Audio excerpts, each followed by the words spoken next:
Tengan todos ustedes muy buenas tardes. Bienvenidos a la carrera Ingeniería de Sistemas. Bienvenidos a la asignatura académica Historia y Cultura Andina. Curso poderoso primero B turno tercio. Hoy vamos a repasar nuestra primera unidad que titula Historia de la Ciencia y la Tecnología. Dicho esto, vamos a iniciar.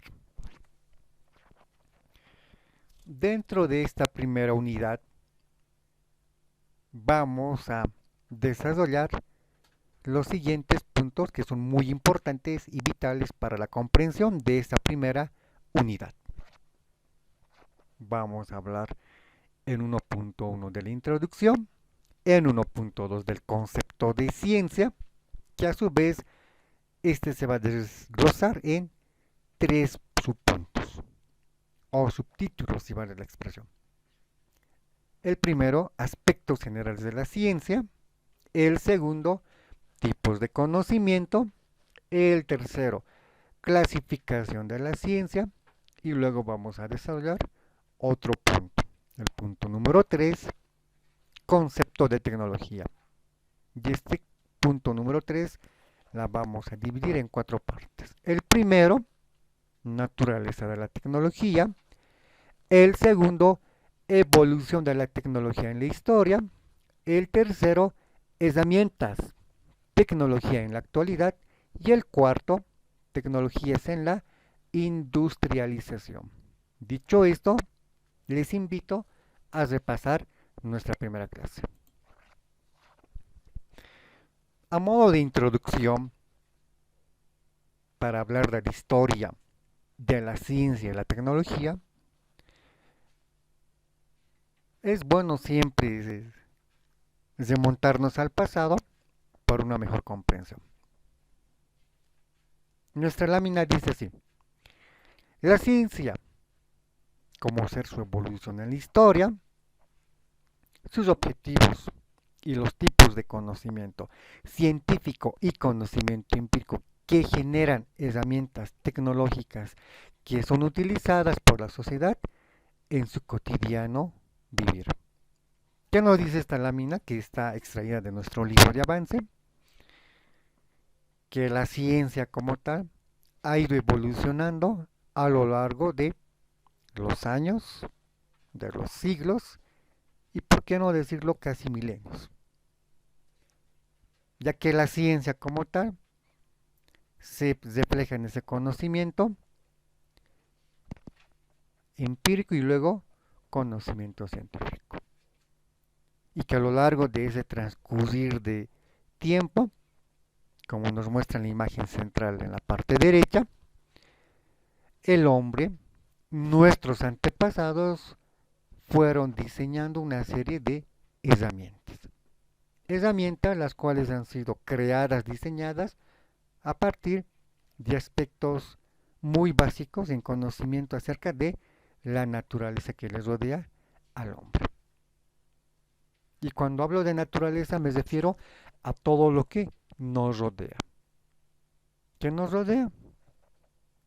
Si salimos a nuestro entorno, vemos arbustos, lo que más abunda, piedras, alguno lo llamará rocas, pero en esencia es material que el hombre desde nuestros inicios, desde los albores de la hominización, fue utilizando como herramienta, como materia prima. En esta imagen podemos ver diferentes instrumentos, todos elaborados en base a restos de huesos de animales, elaborados a partir de restos de madera, restos de un árbol y demás. Lo que nos señala, lo que nos muestra que a lo largo de muchos miles, tal vez millones de años, uno o dos, el hombre en su proceso de evolución también ha ido evolucionando en su manera de crear herramientas, en su forma de crear nuevos instrumentos que le permitan mejorar sus condiciones de vida. De ahí hablamos de una sociedad con toda la facilidad de poder contar con una serie de herramientas que le ayude a mejorar sus condiciones de vida. Un ejemplo, un ejemplo básico, se va a constituir los medios de comunicación como tal. En esta otra imagen, en esta otra lámina, podemos advertir cómo, por ejemplo, desde muchos años atrás, el hombre ha ido utilizando diferentes medios de comunicación. Entre ellas podemos hablar de eso, por ejemplo, que vemos en la parte superior de la izquierda, hablamos del humo, podemos hablar esta forma de comunicación muy propia por algunas culturas, en este caso fueron los hombres de Norteamérica, los descendientes de los Anasazi, de los Mogollón, de los Folsom, quienes habrían utilizado el humo para expresar algún tipo de mensaje. Podemos hablar de la corneta, esta parte de los animales rumiantes como el búfalo, eh, podemos hablar de las ornamentas de los toros en nuestro contexto o de las vacas, entre otros, que también habría sido utilizado como instrumento para generar ese sonido acústico para emitir algún tipo de mensaje. Tal vez este mensaje se traducía en un aviso, tal vez este mensaje significaba peligro o simplemente como una sirena, llamando a un grupo de personas. Y el más conocido, la piedra. La piedra utilizada como herramienta básica y naturalmente para expresar alguna idea, algún pensamiento o algún sentimiento. En esta imagen podemos ver, por ejemplo, como la piedra, así como hoy en día, en la antigüedad fue utilizado como parte de esa pintura, ese ingrediente para generar algún tipo de color y naturalmente utilizado por el hombre en la prehistoria para realizar dibujos, para plasmar lo que veía en su entorno, que naturalmente se resumía a animales. De ahí que podemos hoy en día buscar en redes, por ejemplo, como aún hoy en día, dentro de lo que son los restos arqueológicos de nuestros antepasados, podemos ver pinturas rupestres, Altamira, entre otras. Y seguimos viendo la evolución de la forma de comunicar. Podemos hablar de los papiros, por ejemplo, haciendo mención a la escritura jeroglífica en Egipto. Podemos hablar de las tablillas en Mesopotamia, con su escritura cuneiforme, o podríamos hablar de la cultura china con su escritura mediante ideográfica.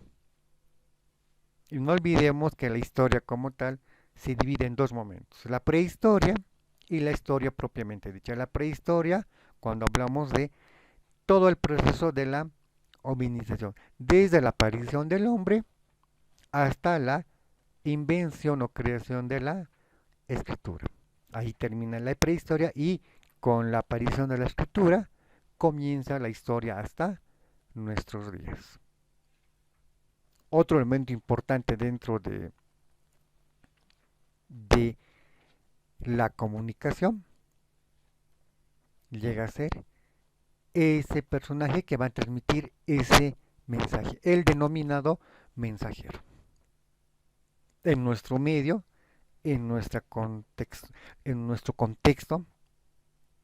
hablando de los incas como tal, también teníamos un mensajero, aquel que llevaba el famoso quipus, el quipu camayoco. De esto vamos a hablar un poco más en la segunda unidad, más adelante. Pero también el mensajero aquí se va a constituir como ese sujeto quien va a llevar el mensaje de un punto a otro punto geográfico. Mensaje con diferente contenido. De este mensaje llevado por un individuo vamos a pasar a utilizar la carta. para expresar lo propio, una idea, un mensaje en un contenido amplio o simple.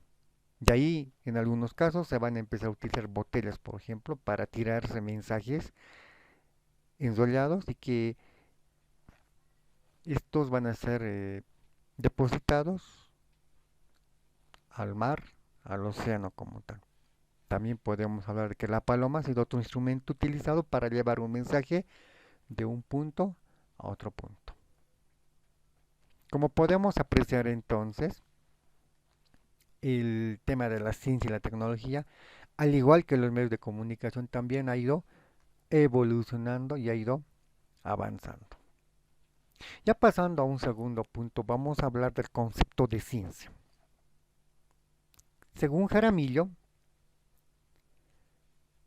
señala lo siguiente.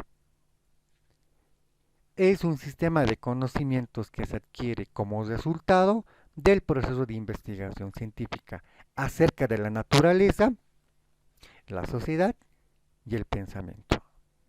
¿Qué nos quiere decir esta frase o esta expresión o este concepto que nos dice el señor Jaramillo? Básicamente nos dice que la ciencia se constituye como un sistema de conocimiento. ¿Qué es un sistema? Cuando hablamos de sistema estamos hablando de diferentes elementos que se están interrelacionando entre sí. Hablemos del cuerpo humano. El cuerpo humano, el organismo como tal, posee varios sistemas. El sistema circulatorio, por donde pasa la sangre. Podemos hablar de las venas, las arterias,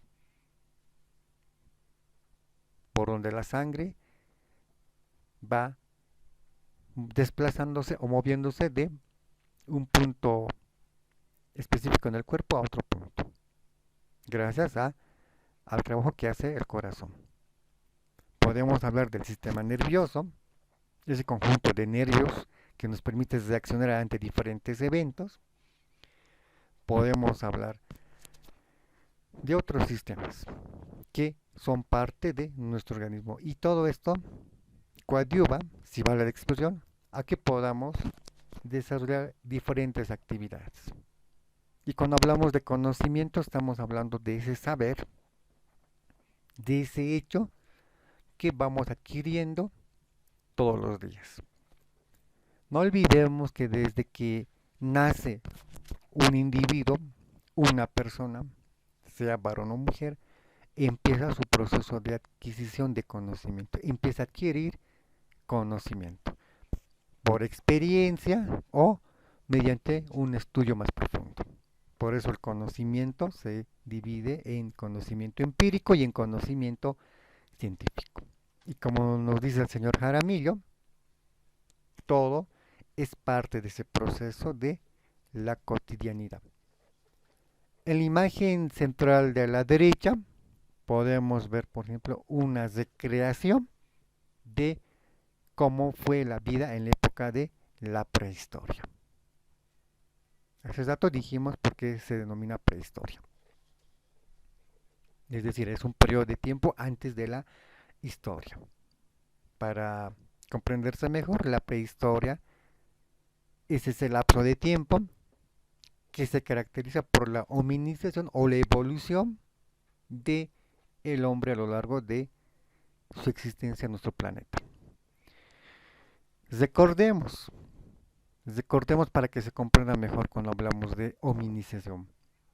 A partir de los diferentes hallazgos en diferentes puntos geográficos en el planeta, África, Europa, Asia, América, entre otros, la Antártida tal vez, se han ido hallando de forma casual, circunstancial, restos de individuos que habrían vivido hace miles o millones de años en el pasado. Y a partir de esos estudios de estos restos óseos, me refiero a restos de su esqueleto, los científicos, con ese conocimiento acumulado,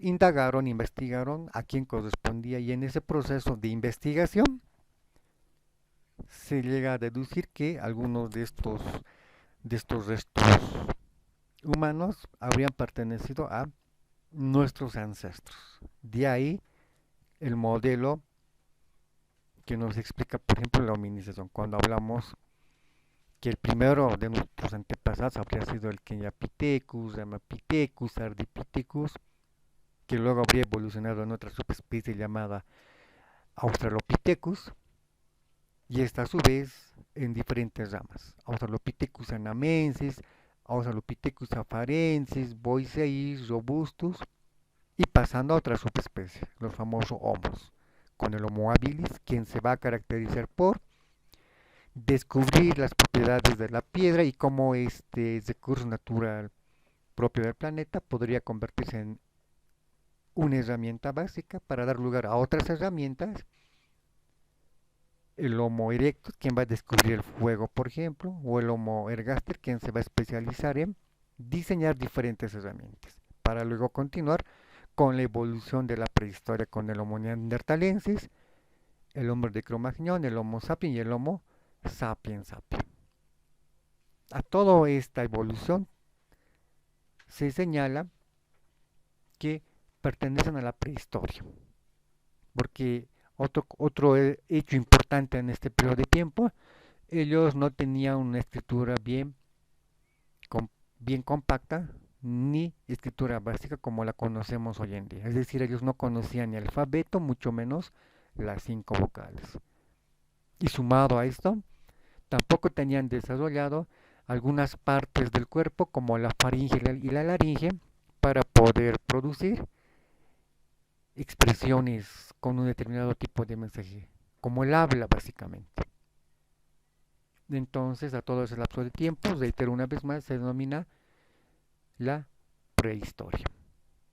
Bueno, no vamos a indagar más sobre ese tema, ya que también es un tema muy complejo, pero según Jaramillo nos dice que es un sistema de conocimiento. Conocimiento porque el hombre, como lo dije hace un momento, desde que nace empieza a adquirir conocimiento. Y este conocimiento lo ve enlazando con otro, con otro, con otro, y todo este conocimiento se constituye como un sistema, como el cuerpo, como tal, como lo dijimos hace un momento. Pasemos a otro punto. Del 1.2 conceptos de ciencia, vamos a señalar otro aspecto importante. Como dice el texto, en lámina, en la actualidad se tienen investigaciones científicas que son realizadas por diferentes investigadores que estudian la naturaleza, la sociedad y el pensamiento. ¿Qué nos quiere decir esto? Que también hoy en día la investigación no se está deteniendo, sino que más al contrario. Con el apoyo de diferentes herramientas hoy en día denominadas tecnológicas, como la red, hablemos de Internet, y las diferentes aplicaciones que algunas herramientas están produciendo, hablemos del celular, esta herramienta que hoy en día con nuevas versiones van diseñándose, van surgiendo nuevas aplicaciones y estas se constituyen como estas herramientas que permiten hoy en día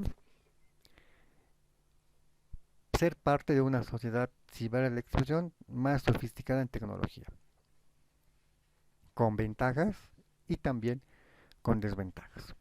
Por eso hablamos de investigaciones científicas. Si hace un momento hemos señalado que una primera forma de generar conocimiento es a partir de la experiencia, ya con investigación científica vamos a empezar a realizar una investigación más profunda, una investigación más científica como tal, con pruebas, con evidencias, con experimentos y demás. Hablemos del primer punto dentro del concepto de la ciencia. Hablemos de los aspectos generales de la ciencia. Veamos qué dice nuestra lámina. Según Cañedo, señala lo siguiente. El comienzo histórico exacto de la ciencia es indeterminado en el tiempo. ¿Qué quiere decir? No se conoce exactamente cuándo comenzó la ciencia. así como también es imposible llegar a saber cuándo exactamente el hombre descubre el fuego, también la ciencia es imposible conocer su fecha de nacimiento, si vale la expresión.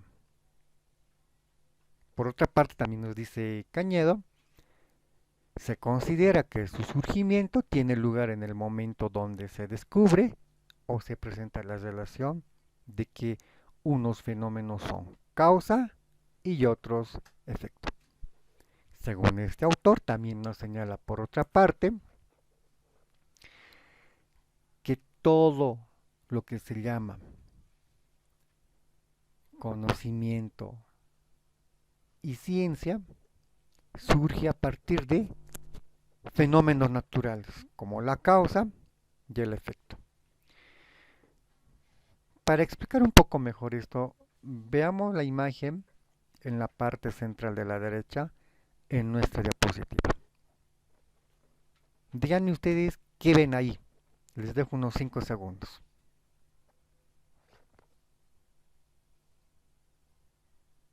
Correcto. Es un rayo, es un trueno, es ese fenómeno natural que se produce en todo el planeta en diferentes estaciones del año.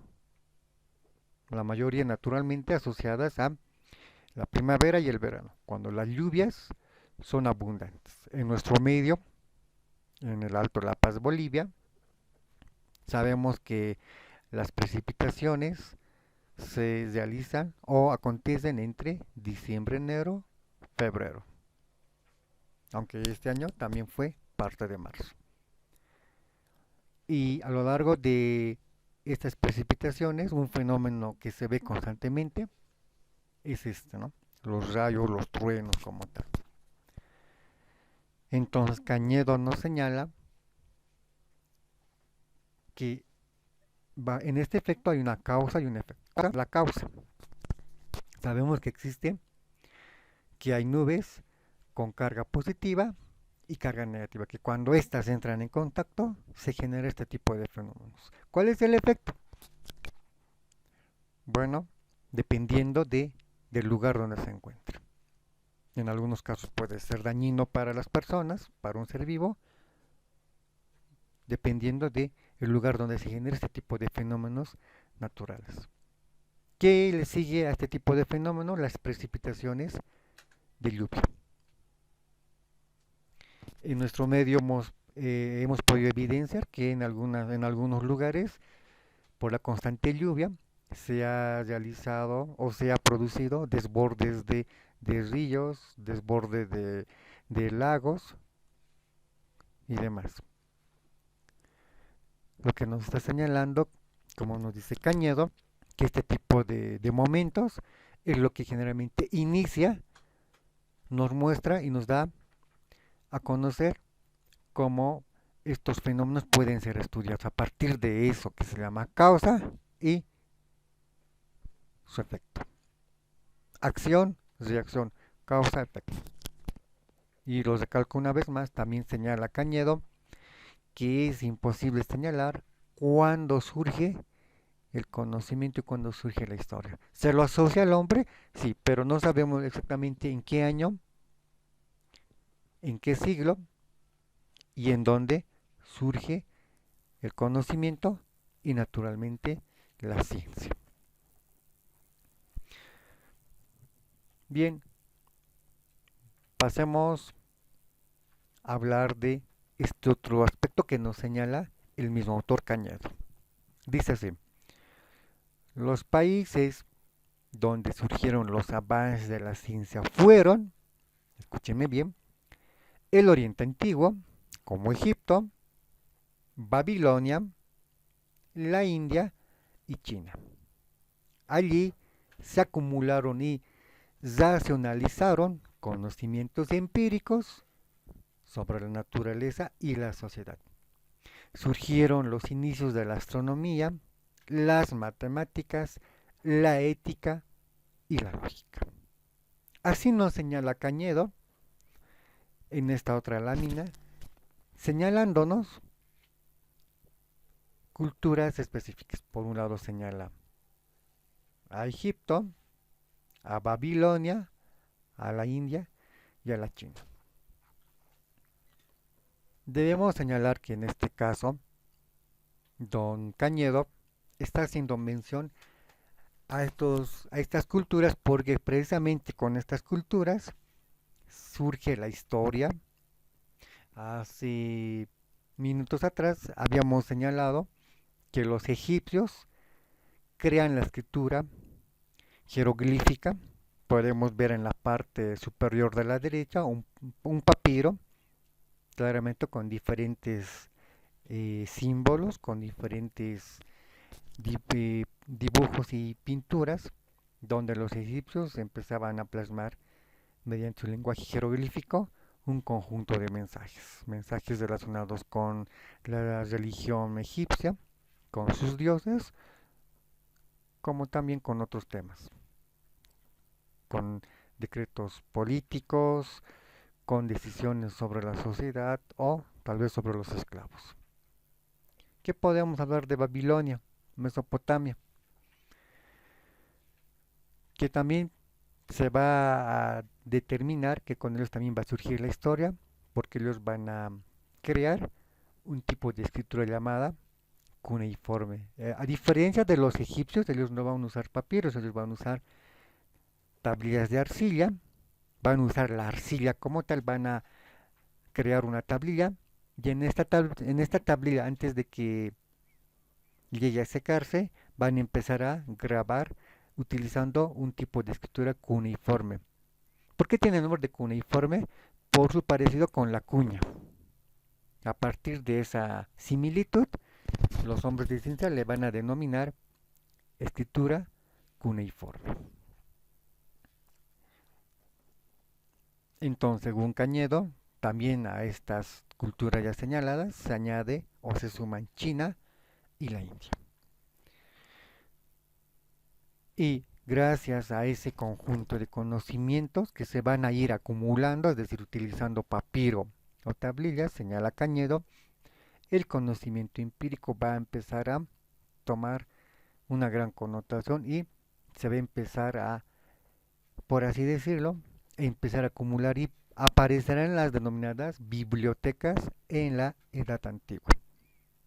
La Biblioteca de Alejandría, por ejemplo, una de las más grandes y muy famosas por haber albergado en algún momento miles y miles de información, todas registradas en papiro, naturalmente, va a ser un gran ejemplo de este tipo de ejemplos relacionados con el conocimiento y el conocimiento con la ciencia. Dicho de otra manera, el conjunto de conocimientos forman la ciencia. Podemos hablar, por ejemplo, de la astronomía, como nos señala Cañedo como ejemplo, el estudio de los astros. Hoy en día tenemos grandes satélites, telescopios diseminados en todo el mundo. Aquí cercano tenemos en los desiertos de Atacama en Chile. Pero también tenemos, así como tenemos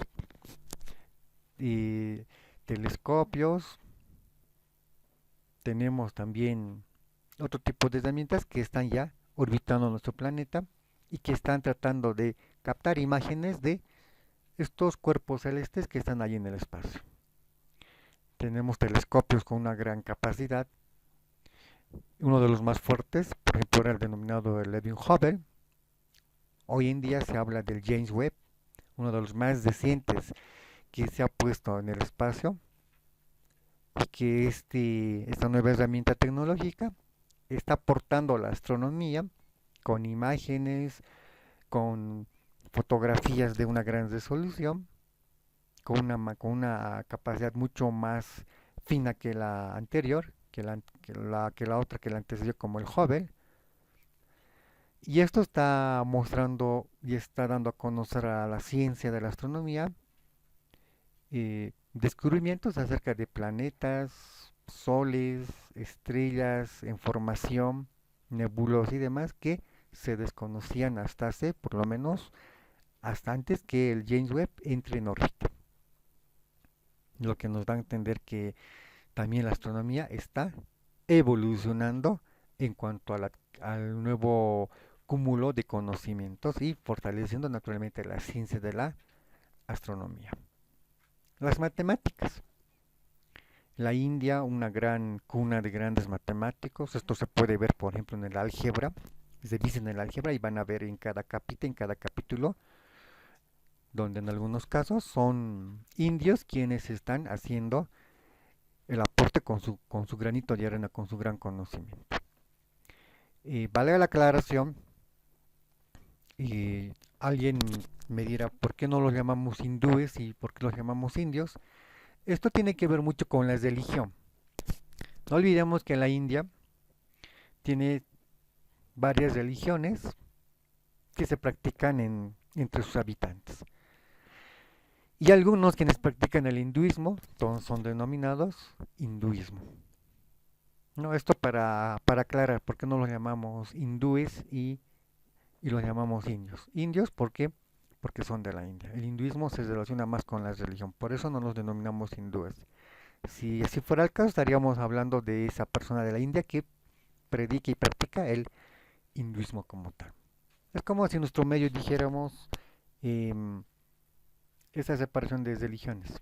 Católicos, quienes practican el, el catolicismo, y por ahí musulmanes, quienes practican la religión del musulmán. Simplemente como una aclaración. Entonces, como pueden ver todos ustedes, el tema de la astronomía, por ejemplo, disculpen, tiene su origen a la Edad Antigua, cuando estaban de moda las culturas como Egipto, Babilonia, la India, China, Roma, Grecia, por ahí Fenicia, entre otros. Hablemos de otro aspecto importante. Ya hablamos de la Edad Antigua, ahora hablemos también de lo que se señala en el texto,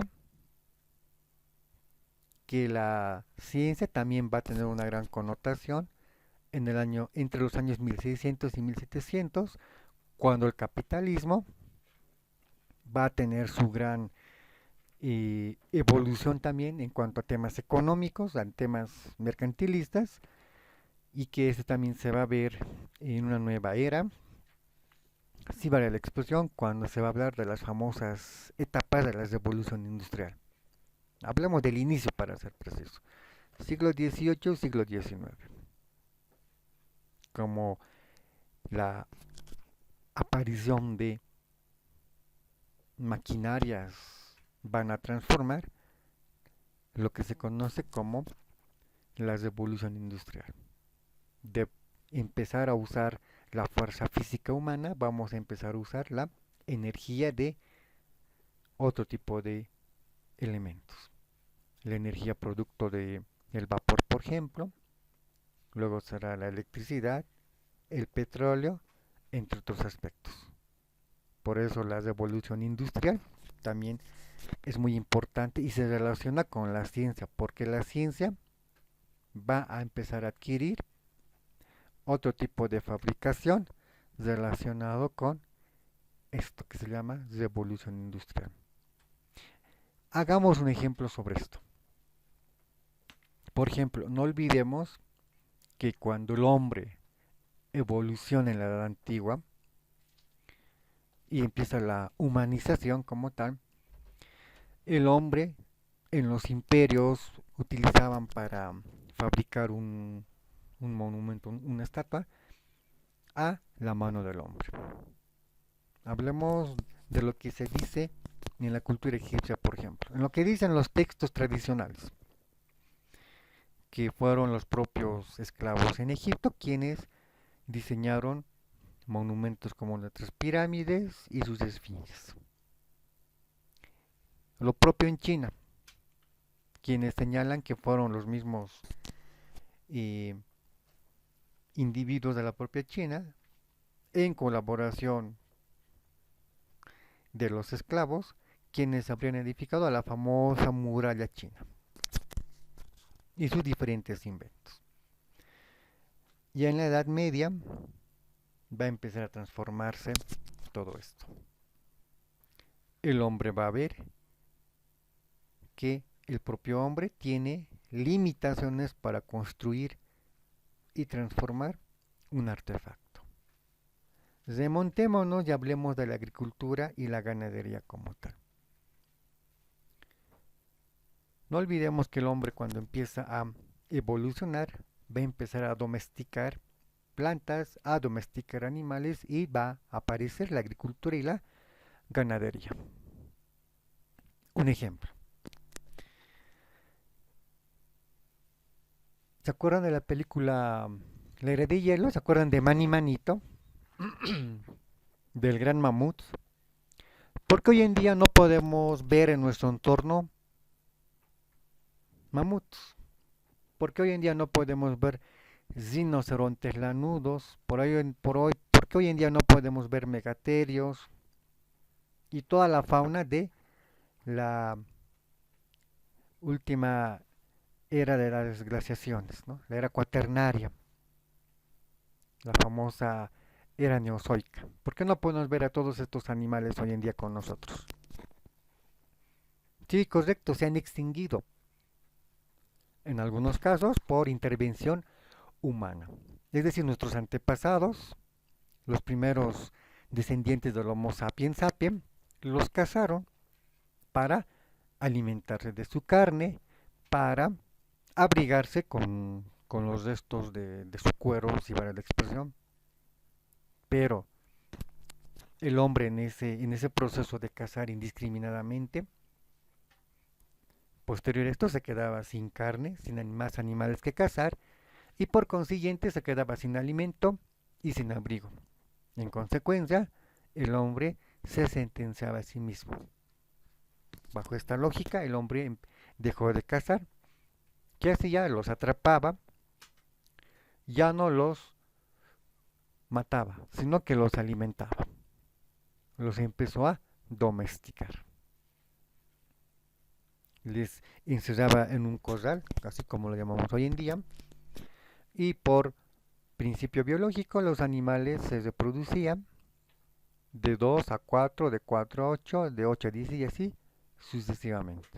Y el hombre tenía más ganado, si vale la expresión, y por lo tanto tenía más, podía generar más beneficio propio. Lo propio con la agricultura. En nuestro medio, en Bolivia, tenemos a los camélidos, esta gran familia de la cual forma parte la llama, la alpaca, la vicuña, el guanaco, lo propio. Culturas antiguas como la chiripa, por ejemplo, de la cual hay evidencia que ésta tenía un gran respeto por la llama. Esta se puede ver, por ejemplo, en el museo, en el municipio de Tiwanaku, como la cultura huancarani, y por ahí también Chiripa se suma, habrían tenido un gran contacto y habrían llegado a tener un amplio conocimiento de domesticación de los camélidos. Y entonces, a partir de todo esto, la ciencia va a ir aumentando en cuanto a su conocimiento. Hace un momento dijimos, conocimiento más conocimiento más conocimiento más n conocimiento igual a ciencia. Y a partir de esta lógica, la ciencia va a ir creciendo, si vale la expresión. Entonces, ya en la edad moderna, las ciudades van a empezar a crecer y con el crecimiento de las ciudades, esto se va a dar gracias a el aumento de sus habitantes. Así como lo vemos hoy en día en la ciudad del Alto. Cuando se funda o se empieza a poblar 1950 eran áridas las zonas. Vamos a llegar a 1985-86, se va a fundar la ciudad de El Alto. ¿Cuál va a ser el argumento? ha aumentado la población. Y por lo tanto, con todo este conjunto de elementos, reflejado es un aumento poblacional de niños, jóvenes, adultos y adultos mayores. Sus representantes van a optar por solicitar que se declare a una nueva ciudad. ¿Y qué ocurre cuando se da el aumento poblacional? Hay mayor demanda de diferentes recursos para satisfacer sus diferentes necesidades. Hablamos de alimentos, hablamos de vestimenta, hablamos de esto que se conoce en los hogares como necesidades básicas. Hablamos de agua, acceso al agua potable, hablamos a el acceso a la energía eléctrica, hablamos de la luz, podemos hablar del alcantarillado, entre otros. Entonces, bajo esa demanda poblacional, aquí en La Paz y en Europa, se empieza a dar la necesidad de poder fabricar una vestimenta, de poder generar un mueble, pero a menor tiempo y a mayor rapidez. Un carpintero, así usando su fuerza física, ¿en cuánto tiempo puede crear una silla, una mesa, un escritorio, un estante y otros muebles que son básicos en un determinado hogar? Hagamos cálculos. Un día, dos, ya hablemos, démosle una semana, 7 días. Cuando la población va a aumentar, va a requerir contar con ese mueble en menor tiempo. Por eso van a surgir las empresas, las industrias como tal. Porque ya no se va a usar la fuerza humana, se va a usar la fuerza de las maquinarias, de la máquina como tal. Todas las empresas hoy en día vemos en la ciudad del Alto, llámese embotelladoras como la Coca-Cola, Pepsi, Mendocina, o hablemos de las grandes empresas que hacen muebles, entre otras, hoy en día cuentan con maquinaria. Y esa maquinaria le permite generar al hombre producir mayor productos en menor tiempo y con el menor esfuerzo. Por eso surge la revolución industrial, por eso surge el capitalismo, donde pocos hombres van a hacerse primero como dueños de los medios de producción y van a poder hacerse después el, eh, con esto que se llama con el capitalismo como tal. Ahí está, tenemos las diferentes empresas. ¿Quién es el dueño? Es el capitalista, el dueño de esa empresa, el dueño de esa planta como también se la conoce. Llámese Coca-Cola, Pepsi, llámese Cemento Viacha y otras que ustedes también conocen.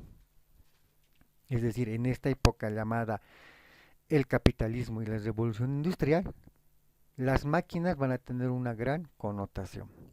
Diferentes máquinas, como vemos en la imagen central de la derecha, así van a surgir las empresas, las industrias, primero en Europa y luego va a llegar a América. Y hasta nuestros tiempos. Seguimos hoy en día con este tipo de infraestructuras de donde nosotros obtenemos un determinado producto. Puede ser una vestimenta, puede ser un mueble, puede ser un utensilio de cocina, puede ser una herramienta tecnológica como un reloj, un celular o un ordenador. Hablemos de ahora tipos de conocimiento. Hace rato hablamos de los aspectos generales de la ciencia, ahora vamos a hablar de los tipos de conocimiento. Vamos a hablar del primer tipo de conocimiento, llamado empírico o espontáneo. ¿Qué dice la lámina? Leamos. Es todo lo conocido por el ser humano, el mismo es producto de su experiencia, lo que aprende de ella no asegura la verdad de algo. Surge en base a la práctica. ¿Cómo explicamos lo que dice el texto? Bueno, para empezar nos dice que este tipo de conocimiento llamado empírico o espontáneo, el individuo lo adquiere en cualquier momento, en cualquier instante del día, desde que él llega a nacer como tal. Como un recién nacido empieza a caminar. Recuerden ustedes cómo aprendieron. No hay un manual, no hay una guía que nos diga a los 5 años ya camina, no. Es por la experiencia propia de cada persona. Lo propio, cómo empezamos a hablar, cómo empezamos a generar nuestras primeras palabras, con, la, con el tipo de conocimiento empírico. No hay una guía, no hay un manual. ¿Cómo aprendimos a escribir? Algunos me dirán en la escuelita, en el kinder o como se denomina ahora, en el inicial o preinicial. Y luego iniciando primaria como tal. Primero de primaria. Siempre fue por experiencia propia. Pudo haber sido tal vez que el hermano mayor nos enseñó a dibujar. O por ahí vimos a alguien con su cuaderno y empezamos a tratar de imitar, ¿no? Por eso dice por experiencia propia. ¿Cómo aprendimos a manejar bicicletas, jóvenes y señoritas? Nadie fue a la universidad, nadie fue al instituto o al colegio para aprender a manejar bicicleta. Lo hicimos por experiencia propia. Tal vez porque el hermano mayor tenía su bicicleta, por ahí el primo o el amiguito tal vez, o la amiguita, y nos prestó y bueno, nos caímos y aprendimos de nuestros errores, como dice la frase, pero aprendimos por experiencia propia. ¿Qué vemos en la imagen central de la derecha? ¿Qué ven ahí? Les doy 5 segundos.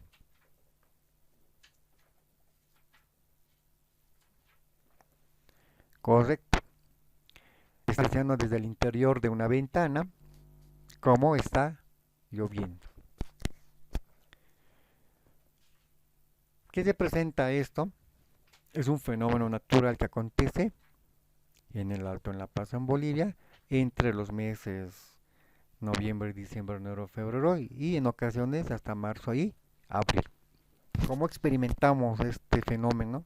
¿Qué pasa cuando nos exponemos o nos pesca este fenómeno caminando o paseando? Nos mojamos. Tal vez producto de ese fenómeno vamos a sentir el reflejo físico. Frío tal vez, o tal vez lleguemos incluso a enfermarnos como tal. A partir de estas experiencias vamos a prever tal vez a partir de este hecho vamos a empezar a caminar más abrigados, a usar el paraguas, o básicamente evitar el mojarnos para no contraer una gripe como tal. A eso nos referimos cuando hablamos del conocimiento empírico. Ese conocimiento que se da a partir de ese hecho circunstancial, espontáneo,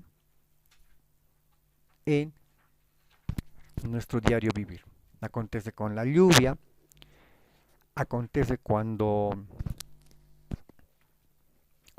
sentimos qué tan dañino es el fuego, cuando metimos la mano al fuego, o cuando metimos tal vez o agarramos un cable y nos hicimos y sentimos este fenómeno que produce la electricidad.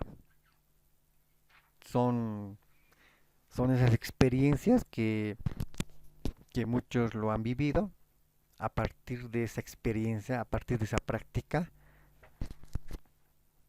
en relación a estos diferentes fenómenos naturales como también sociales. Seguimos. En relación a este conocimiento empírico, producto de la lluvia como tal, desde nuestros antepasados surgió la intención de querer explicar por qué llueve y por qué llueve y todo lo relacionado con ello. Hoy en día tenemos el conocimiento y la explicación para narrar el por qué se da este fenómeno de la lluvia. Es decir, de ese conocimiento empírico que lo conocemos de niños, que llueve en ciertas épocas, que en Navidad siempre llueve, hoy en día sabemos por qué. Y a ese tipo de conocimiento del por qué se conoce como conocimiento científico. ¿Qué dice la lámina? Veamos. Lean conmigo. El conjunto de hechos que pueden ser verificables y sustentados por evidencias concretas, el cual acepta que el fin de la ciencia es la verdad. ¿Cómo se comprende este extracto de nuestro texto? Que el conocimiento científico es ese conjunto de hechos que pueden ser verificados, es decir, los podemos demostrar con pruebas, con evidencia. A eso se refiere. Para comprenderse mejor, veamos la imagen central de la derecha y ahí podemos ver esto que se conoce hoy en día como el ciclo vital del agua. No todo el ciclo que el agua recorre en un determinado punto geográfico. Llámese La Paz, llámese El Alto, llámese 16 de Julio, Villa Esperanza, llámese San Roque, llámese San Martín, Tilata, Viache, San Lorenzo y demás. Veamos.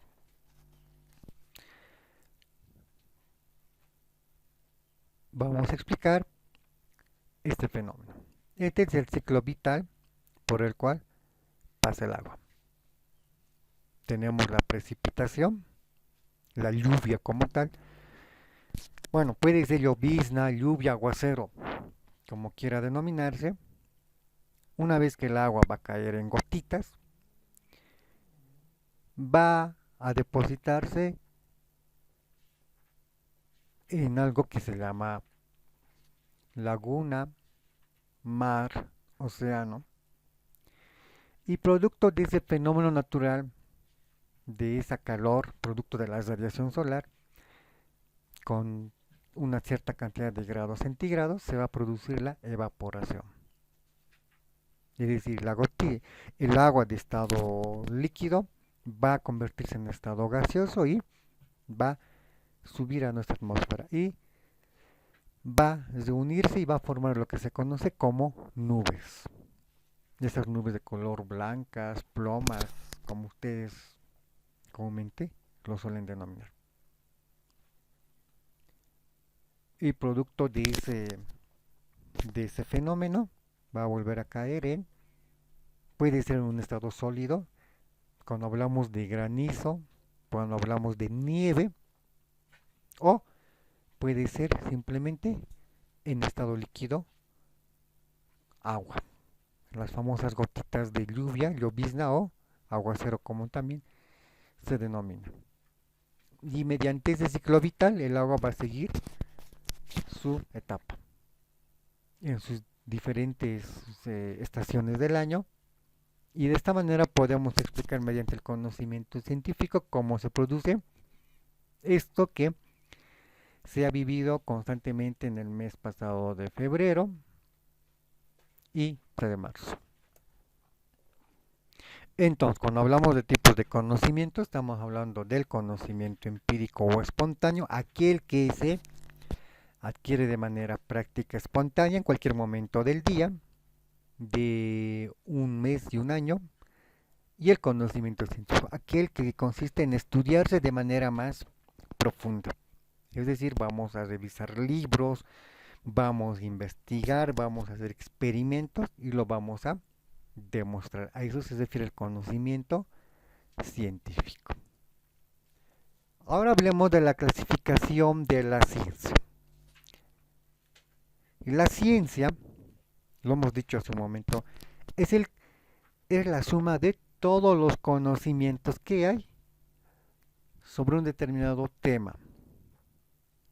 Puede ser la astronomía, No olvidemos que desde que el hombre empezó a razonar, se empezó a investigar, empezó a indagarse sobre los fenómenos, sobre el día, sobre la noche, sobre las estrellas, sobre la luna y todo lo que nos rodea.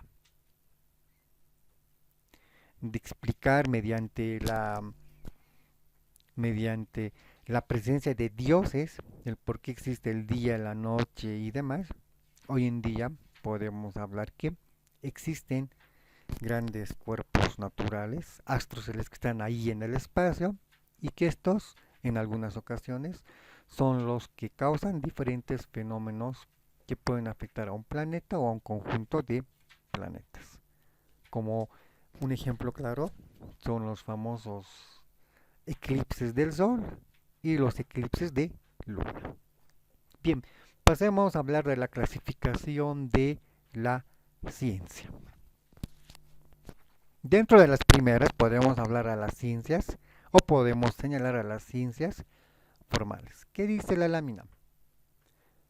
Son aquellas ciencias que tienen por objeto las abstracciones mentales y por ello son analíticas como la ciencia, la matemática y la lógica. ¿Cómo explicamos esta primera parte que nos señala el texto? Nos dice que las ciencias denominadas formales tienen por objeto el razonamiento abstracto, es decir, analítico. Podemos hablar básicamente de las matemáticas, como la aritmética y la lógica. Por otra parte, también nos dice que las ciencias formales se ocupan de los contenidos concretos, las axiomas y conceptos abstractos del ser humano y cómo estas las captan gracias a ese razonamiento lógico y abstracto de un determinado problema. De esto se utiliza mucho en la ingeniería de sistemas, en la informática, para buscarle solución a un determinado problema. Y todo esto pertenece a las ciencias formales. Dentro de las ciencias formales podemos señalar a la matemática o las matemáticas como tal, estas que nos permiten hacer esa lógica como tal, esa búsqueda de precisión cuando hablamos de una sumatoria. 1 más 1, 2, siempre va a ser ese resultado. En el Alto, en La Paz, en Bolivia, en México, en China, en la India, en Grecia, en Roma, hablamos de precisión, hablamos de matemática. La estadística.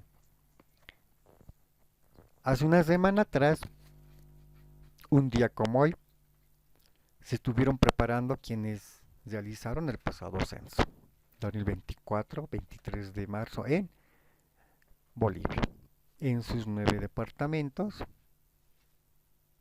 y en todos sus municipios. El Instituto Nacional de Estadística en Bolivia realizó una gran actividad llamada el Censo 2024, donde muchos voluntarios empezaron a visitar diferentes domicilios y empezaron a levantar esa encuesta a todos los integrantes de esa casa. Sea una familia, 2 familias, 3 familias, abuelo, abuelitos, tíos, papás, hermanos, primos, sobrinos y demás. ¿Cuál es la finalidad? En este momento están procesando la información y van a sacar de aquí a un tiempo prudente resultados que permita conocer cuál es la situación actual en Bolivia acerca de sus habitantes. Vamos a conocer exactamente con datos reales la población actual de Bolivia a 2024, al 23 de marzo de 2024. ¿Cuántos niños se eh, cuántos niños por ahí están entre las edades de 3 a 5 años, cuántos adolescentes en Bolivia tienen diferentes problemas o cuántos adolescentes eh, padecen algún problema, tal vez con acceso a la educación, tal vez con acceso a la universidad. Es decir, vamos a conocer datos precisos acerca de los habitantes de Bolivia. ¿Cuántas mujeres hay exactamente? ¿Cuántos varones? ¿Cuántos nacieron? ¿Cuántos fallecieron? Posiblemente días atrás y demás. Esto es naturalmente relacionado con los recursos básicos de vivienda, así como contenían preguntas del censo pasado. En esencia vamos a hablar de datos precisos, estadística. Tantos varones, tantas, tantas mujeres, tantos ancianos, tanta población en este departamento y tanta población en este otro departamento. La informática. La informática también es otro campo de estudio que pertenece a la ciencia formal y está relacionada con los programas, está relacionada con la lógica y naturalmente el razonamiento. De la informática surgen la ingeniería de sistemas, de la informática surge otra forma de ver, de analizar todo lo relacionado al mundo de los ordenadores, de los lenguajes de programación, que en esencia implica razonamiento lógico y preciso de los diferentes problemas. Podemos hablar de la ciencia de la computación, de la ciencia computacional teórica como tal y práctica. Y todas estas, junto con la estadística y la matemática, son parte de las ciencias formales, al igual que la lógica. Como vemos en la imagen central de la derecha, vemos ahí ejercicios matemáticos y podemos ver cómo estas están sujetas a fórmulas matemáticas. Fórmulas que nos permiten precisar y hallar el problema, el resultado de un determinado problema. Puede ser aritmética, puede ser de geometría, puede ser de cálculo, entre otras. Y las fórmulas siempre van a estar presentes en las ciencias formales como tal. Y todas estas pertenecen a la primera clasificación de la ciencia. Pasemos a otra. Hablemos de las ciencias naturales ahora. ¿Qué son las ciencias naturales?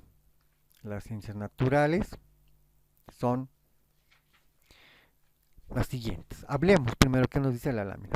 Son aquellas ciencias que describen, ordenan y comparan los fenómenos naturales, es decir, que se investigan los objetos de la naturaleza y los procesos que tienen para que se puedan dar las leyes y las reglas. Veamos, expliquemos. Cuando hablamos de las ciencias naturales, estamos hablando de estos fenómenos naturales que existen en el planeta, las cuales naturalmente van reflejándose en las estaciones que las conocemos hoy en día. Parte de ellos son los famosos fenómenos naturales. El pasado 22-23 de marzo terminó la estación de verano y estamos entrando a la estación de otoño en el Alto, en Bolivia. Lo que significa que parte de esta ciencia natural, las 4 estaciones nos van a mostrar los diferentes cambios que se dan en nuestra ciudad, en nuestro país, para que también nosotros podamos adaptarnos y podamos tomar en base a estos cambios algunas adaptaciones de nuestro diario vivir. Ejemplo, ¿Qué ocurre en otoño y en invierno? Nuestro planeta, girando sobre su movimiento alrededor de su estrella al Sol, va a empezar a alejarse de nuestra estrella al Sol, disculpen el pleonasmo, y por lo tanto el eje también va a tener cierta inclinación, lo que va a ocasionar las bajas temperaturas aquí, en el Alto, en Bolivia y en gran parte de Sudamérica. Lo que significa que vamos a tener que andar más abrigados, porque los días se van a hacer más cortos y las noches más largas. Lo contrario a lo que ocurre en verano y en primavera naturalmente. Entonces estos fenómenos naturales que se dan en el planeta constantemente le han ayudado al hombre desde los inicios de la humanidad a conocer un poco más de y cuándo cosechar. Veamos cuáles son quienes forman las ciencias naturales. La física. ¿Por qué hablamos de la física? Porque la física como tal nos va a ayudar a estudiar todo lo relacionado con la energía y el movimiento de los cuerpos. ¿Se acuerdan de la ley de la gravedad?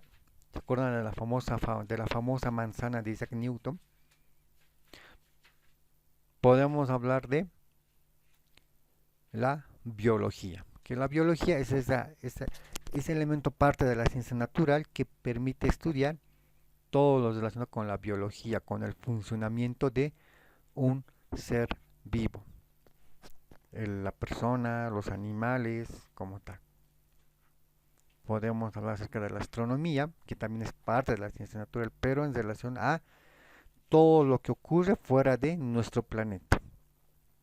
Cómo funcionan en cuanto a un sistema solar, o cómo está formado un sistema solar, cuántos planetas tiene, cuánto tiempo dura y, o en cuánto tiempo un planeta da una vuelta alrededor de su estrella, su año como tal. O podemos conocer acerca de cómo se forma un planeta, o qué ocurre cuando una estrella muere, qué fenómenos le acontecen. Es decir, hablamos del ciclo de los cuerpos celestes, del cual naturalmente también algún momento nuestra estrella, el Sol y nuestro planeta también va a acontecer, ¿no? Hablemos de otros como la geología, esa ciencia que va a estudiar todo lo relacionado con el planeta. Hablamos de su estructura, de sus capas, cómo se ha formado, ¿no? La historia del planeta como tal. Por eso hablamos de las famosas eras geológicas. La primera era, como se denomina la era arcaica o azoica. Hablamos de la era primaria o paleozoica, donde va a surgir la vida. Hablamos de los insectos, hablamos de los peces o hablamos de la era secundaria mesozoica, donde van a surgir los famosos reptiles como los dinosaurios.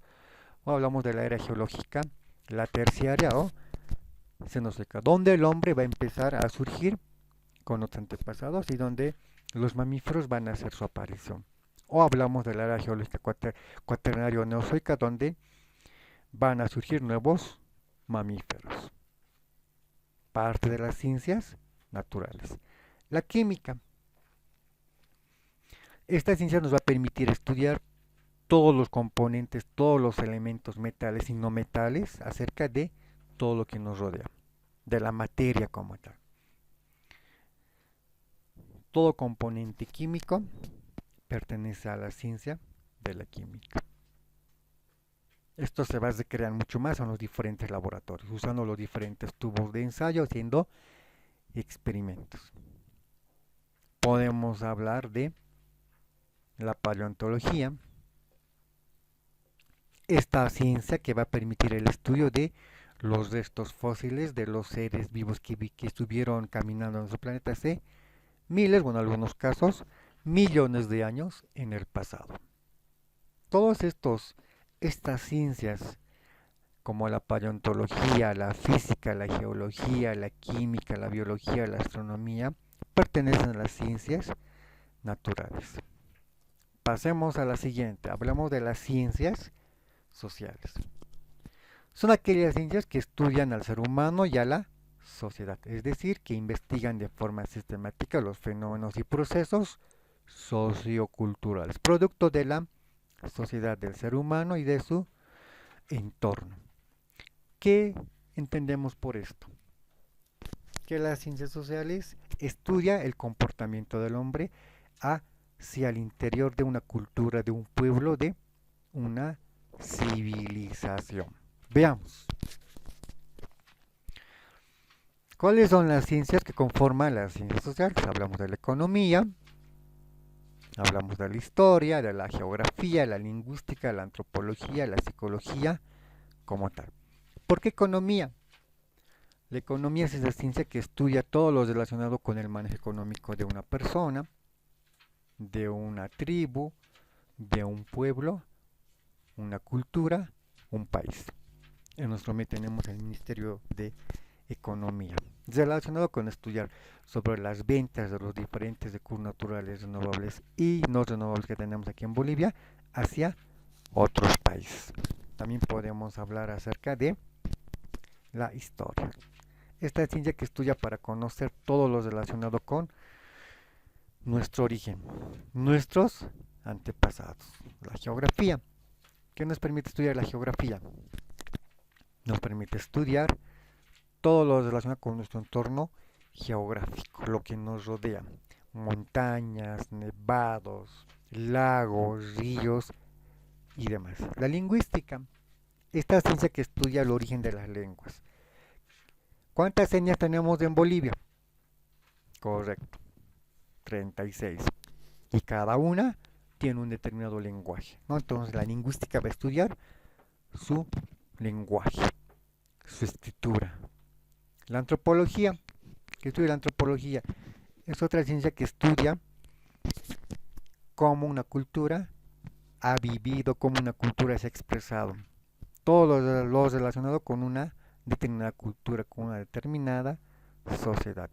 La psicología, esta ciencia que estudia los diferentes problemas que una persona acontece en torno a su mente, a sus problemas psicológicos.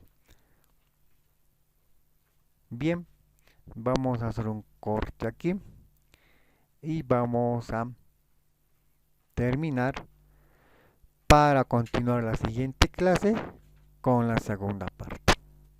Tengan todos ustedes muy buenas tardes y muchísimas gracias.